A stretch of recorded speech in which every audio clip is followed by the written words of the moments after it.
कपडे फाडले होते, विनयभंग माझा केला होता सासऱ्यांनी. ऐकलत? वैष्णवीच्या मृत्यूनंतर हगवणेंची मोठी सून मयुरीनं सासरा राजेंद्र हगवणेंच्या काळ्या कारनाम्यांची माहितीच साम टीव्हीशी बोलताना उघड केली आहे.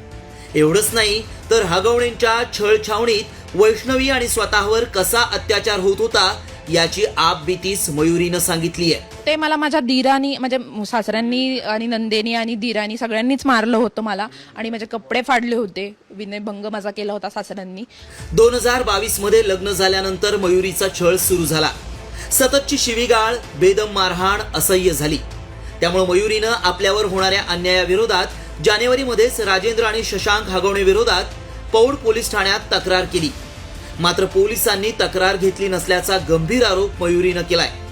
लहान जाऊ वैष्णवीच्या मृत्यूनंतर मयुरीनं आपल्यासोबत घडलेल्या छळाची कहाणी सांगितली आहे. वैष्णवी आणि मला एकत्र बोलू देत नव्हते.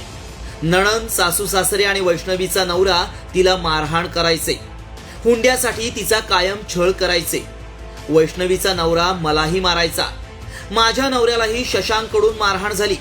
कुटुंबातल्या लोकांची प्रवृत्ती माहीत असल्यामुळं नवऱ्यानं माहेरी सोडलं. एकाच घरात 2 सुनांवर टोकाचा अत्याचार होत होता.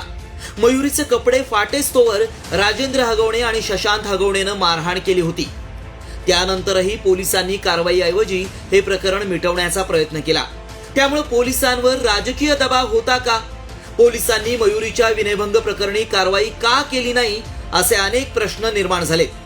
मात्र मयुरीच्या प्रकरणात कारवाई न केल्यामुळेच वैष्णवीचा बळी गेलाय. आता राजेंद्र, शशांक, लता, करिश्मा हगवणेंना मयुरीचा छळ आणि वैष्णवीचा घेतलेला बळी या दोन्ही प्रकरणात कठोर शिक्षा करण्याची गरज आहे. सचिन जाधवचा ब्युरो रिपोर्ट, साम टीव्ही न्यूज.